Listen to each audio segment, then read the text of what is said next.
Well, friends, very good morning, all of you. Welcome to Success Mantra by Jay Malik. Previous video में हमने banking, what is banker banking ये discuss किया था।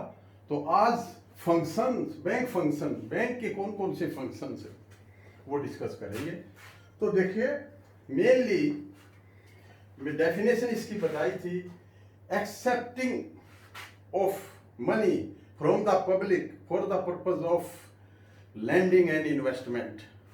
तो main bank के जो काम हैं, जनता का से पैसा ले लेना और जनता को दे देना और एंसिलरी सर्विसेज देना। तो ये सब हमें फंक्शंस में पता लगेगा कि बैंक क्या फंक्शन करता है। तो आइए इसको डिस्कस करते हैं।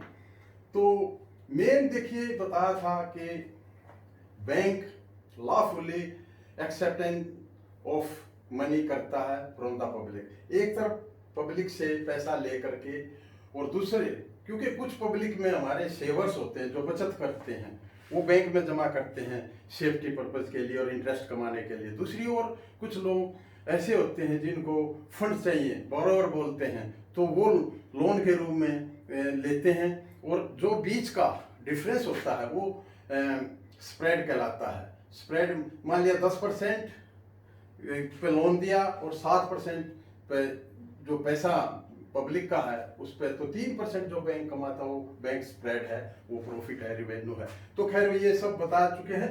आज करेंगे बैंक फंक्शंस पार्ट 2 में। देखिए, इसको दो पोर्शन में डिवाइड किया है, प्राइमरी फंक्शन और सेकेंडरी फंक्शन। प्राइमरी फंक्शन में क्या है कि पैसा ले लेना और पैसा दे देना। पैसा लेना तो उस पर बैंक ब्याज देता है, और पैसा देता है तो लोन के रूप में उस पर बैंक ब्याज लेता है। और तो आइए, एक्सेप्टिंग ऑफ डिपॉजिट। ये जो डिपॉजिट हैं ये किस किस रूप में होती हैं? या तो सेविंग फंड में होंगी, करंट अकाउंट में होंगी, आरडी होगी, एफडी अकाउंट होगा। तो देखिए, सेविंग फंड को डिस्कस करते हैं। एक्सेप्टिंग ऑफ डिपॉजिट, ये 4 मेथड हैं जो पब्लिक मनी बैंक रिसीव करते हैं। तो सेविंग फंड क्या है?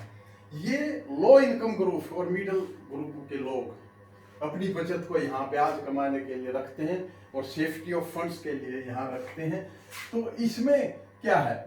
इसमें rate of interest bank page interest से 2.5% to 4%, आजकल 3% सेविंग पे है। कम रेट ऑफ इंटरेस्ट इस पे है, क्योंकि इसमें कोई लिमिट नहीं है कि कितनी बार पैसा बैंक में जमा किया जा सकता है। हाँ, विड्रॉल की कुछ रिस्ट्रिक्शंस हैं इसके अंदर। Withdrawal bank to bank differ करता है। विड्रॉल में आप किसी बैंक में 50, किसी में 60, इससे ज़्यादा विड्रॉल नहीं कर सकते। तो ये रिस्ट्रिक्शन है। सेविंग फंड है, लो इनकम ग्रुप के लिए ये सूट करता है। थोड़े पैसे से इस अकाउंट को खोला जा सकता है। हाँ, इसमें मिनिमम बैलेंस की रिक्वायरमेंट है। मिनिमम बैलेंस रखना पड़ेगा, नहीं तो बैंक मिनिमम बैलेंस रिक्वायरमेंट, ये रिक्वायरमेंट है, नहीं तो पेनल इंटरेस्ट इस पर लग जाता है। तो इसको कितने भी सालों चला सकते हैं, कोई ऐसी रिस्ट्रिक्शन नहीं है। अब करंट अकाउंट ये मिडल और बिजनेसमैन के लिए है, पर्टिकुलरली बिजनेसमैन के, क्योंकि उन्होंने एक दिन में 30 to 40 ट्रांजेक्शन करनी होती हैं इन ए वर्किंग डे। तो current account for businessman and corporates, जो कंपनी, पार्टनरशिप, प्रोप्राइटरशिप, इनके लिए है। इसमें मिनिमम बैलेंस सर्टिफाइड है। और इसमें क्या है? बैंक चार्ज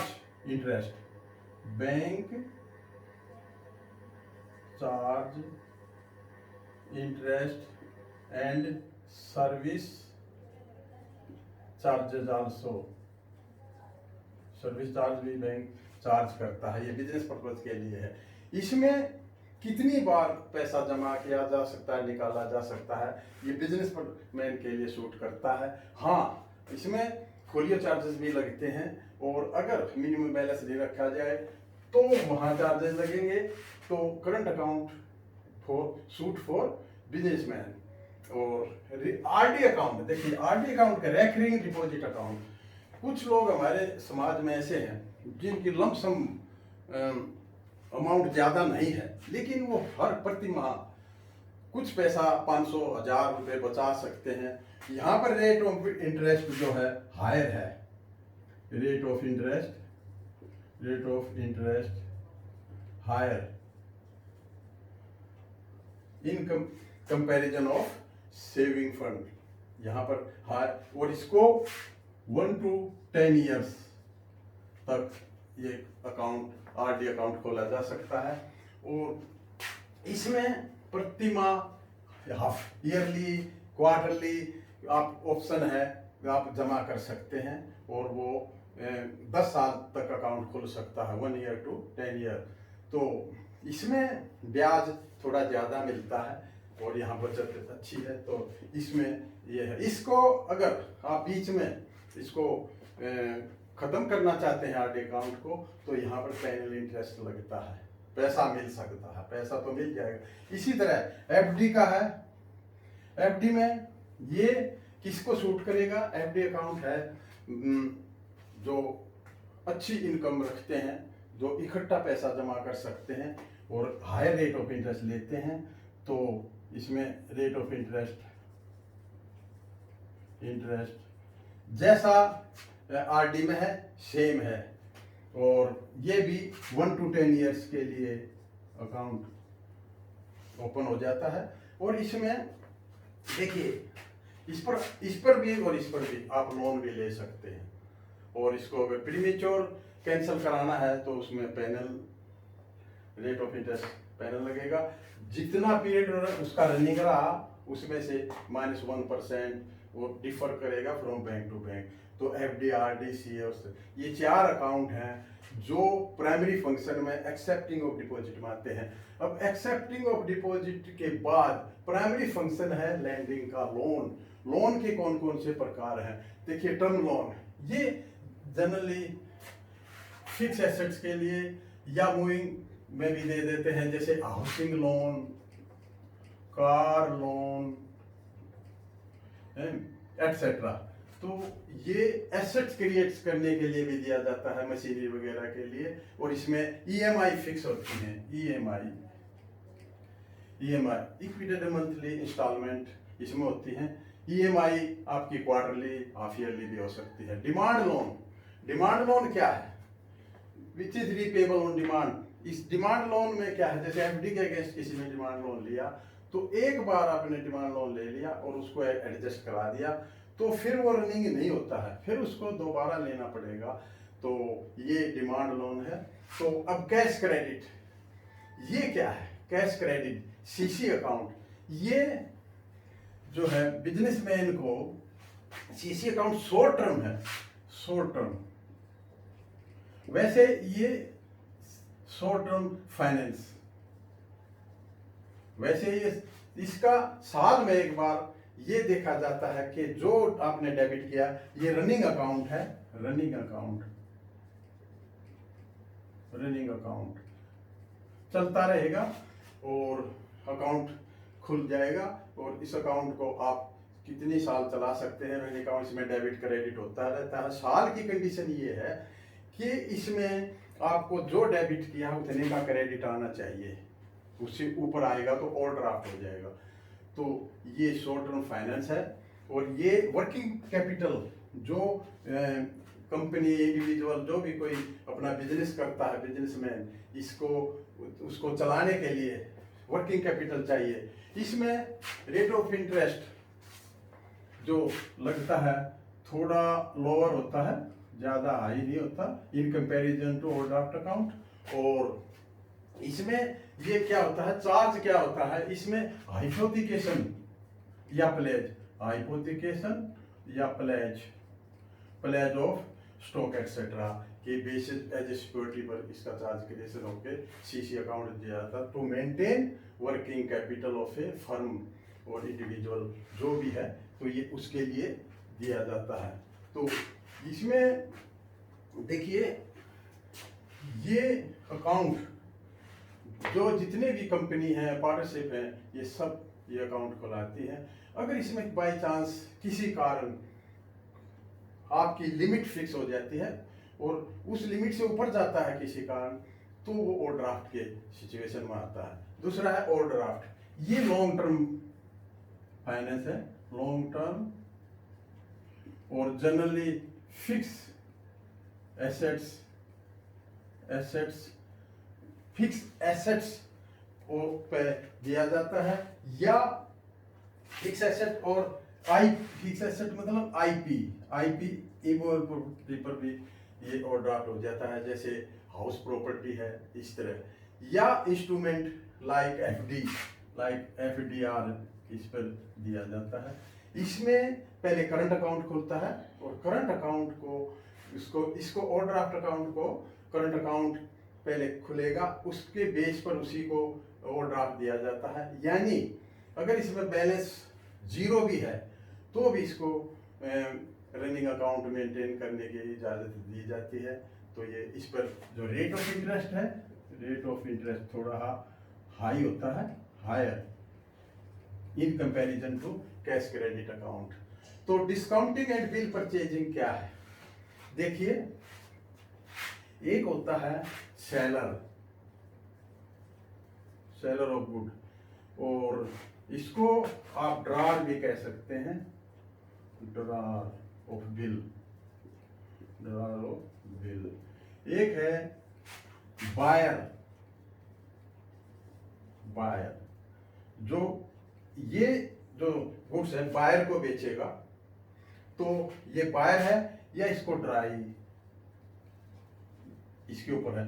एक इंस्ट्रूमेंट टाइटल टू गुड्स जो होते हैं, बिल्स जो है इसके देखिए बिल्स के दो तरीके हैं, या ये बैंक के पास जाए और इसको बिल्स को वहां दे और वो उसको कलेक्शन में भेजे और पेमेंट आए तब उसके खाते में सेलर के अकाउंट में वो जमा होगा।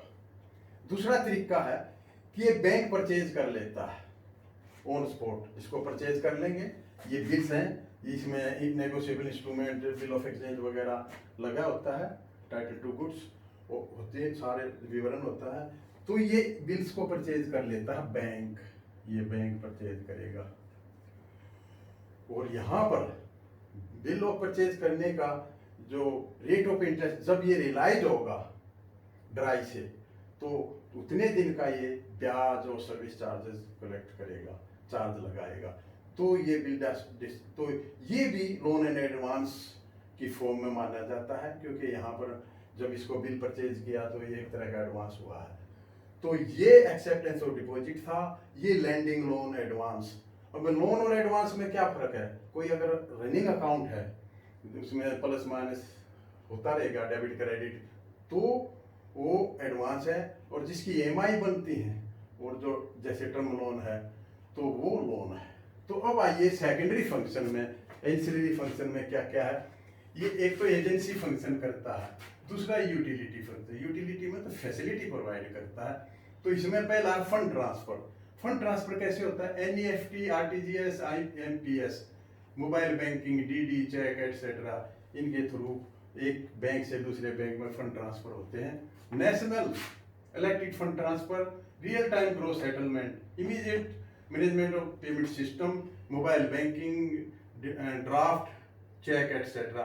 इस तरह बैंक ये एक एजेंसी फंक्शन करता है on behalf of its customer. तो कस्टमर के बिहाफ पे ये करता है और इसके वो चार्जेस लेता है, बैंक की रेवेन्यू इनकर होती है।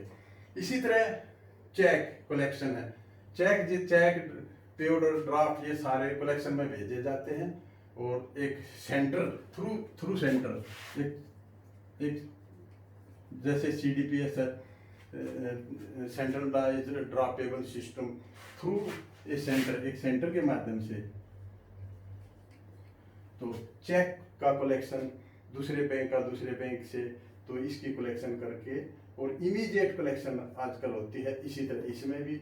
तो ये भी क्योंकि on behalf of their customer bank करता है, तो इसलिए ये एक एजेंसी फंक्शन है। अब पीरियोडिक पेमेंट्स, पीरियोडिक पेमेंट क्या होता है? पीरियोडिक पेमेंट का मतलब है कस्टमर डायरेक्ट करता बैंक को कि मेरी ये पेमेंट इस पीरियड के बाद आप इसको भेज दीजिए या उस खाते में जमा करिए। तो कस्टमर डायरेक्ट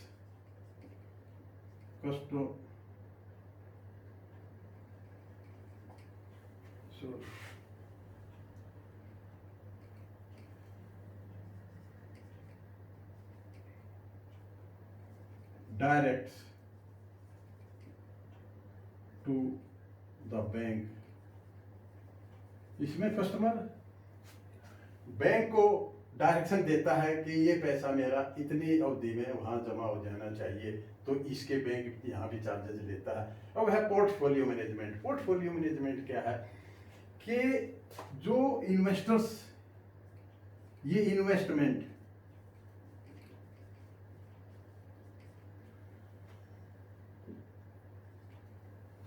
जो बड़ी बड़ी प्रोडक्ट इन्वेस्टमेंट होती हैं उनको ये मैनेजमेंट करता है कि किस अवधि में कितना सेल परचेज करें कि उसकी कस्टमर के लिए अच्छी रिटर्न आए। ये सारा इन्वेस्टमेंट का काम पोर्टफोलियो मैनेजमेंट का है, ताकि अच्छी रिटर्न आए।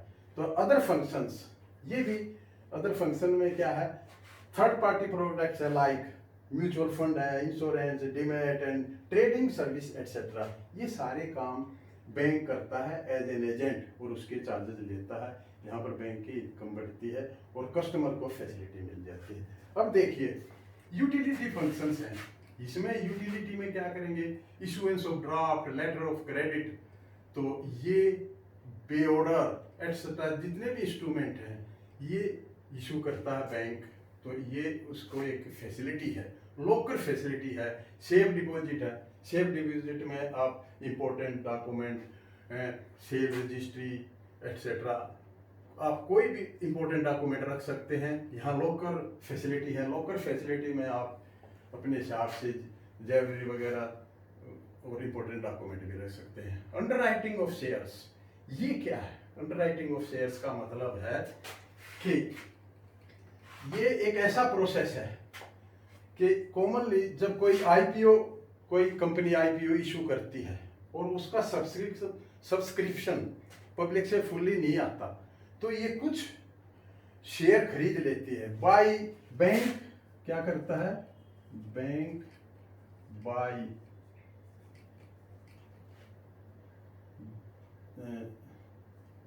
द शेयर्स, जो शेयर्स एक ये कहिए कि जो इनकी सेल नहीं होती वो उनको बाई कर लेता है and sales in the market में भेज देता है। तो अंडरराइटिंग ऑफ शेयर्स का भी एक यूटिलिटी फंक्शन है जो बैंक करता है। इन्वेस्टमेंट बैंक्स का काम यही है कि वो सिक्योरिटी को, आईपीओ को बाई और सेल करें इन द मार्केट। ये मान लिया कोई शेयर सब्सक्रिप्शन नहीं मिल पाता तो वो बैंक अंडरराइट कर लेता, बैंक खरीद लेता है और फिर मार्केट में बेच देता है। Foreign exchange business, foreign exchange business में क्या है, इंपोर्ट है, एक्सपोर्ट है, चेंज ऑफ करेंसी है, गारंटी टू इंपोर्टर्स, जो माल बाहर से आता है विदेशों से तो उसकी guarantee, letter of credit etcetera. Foreign से रिलेटेड, फैक्स से रिलेटेड जितना भी काम है फॉरेन एक्सचेंज बिजनेस ये यूटिलिटी फंक्शन में आता है। अब सोशल वेलफेयर स्कीम्स हैं। सोशल, भारत सरकार समय समय पर देश का विकास करने के लिए, इकोनॉमी का ग्रोथ देने के लिए डिफरेंट टाइप्स की स्कीमें निकालते हैं जो बैंक के थ्रू जिनका ऑपरेशन होता है। जैसे अटल पेंशन योजना है, ये स्वामित्व योजना के लोगों को अपने जैसे गांव में लाल डोरे के अंदर भी स्वामित्व योजना का है कि वहाँ उनका माप तोल करते हैं। तो ये पीएम ग्रामीण आवास योजना, पीएम सुरक्षा बीमा योजना, कौशल विकास, पीएम कौशल विकास योजना, मतलब स्किलनेस, ताकि लोगों को बेरोजगारी से बचाया जा सके। सुकन्या समृद्धि अकाउंट में 10 साल तक के बच्ची को 2 बच्चे तक फीमेल चाइल्ड का अकाउंट खोला जाता है, उसमें अच्छा इंटरेस्ट दिया जाता है। तो फिर है स्वच्छ भारत मिशन। ये जितनी भी गवर्नमेंट की स्कीम्स हैं ये सारी बैंक के थ्रू होती हैं और यूटिलिटी फंक्शंस में है। तो इस चार्ट के माध्यम से फ्रेंड्स आप इजीली बैंक फंक्शन को समझ सकते हैं। जो JIB CIB का टेस्ट या बैंक PO इत्यादि का देते हैं, इस वीडियो को देख करके वो फंक्शंस उनके क्लियर कंसेप्ट हो सकता है। तो friends I think it is clear. Okay, तो जय Hind, have a nice day.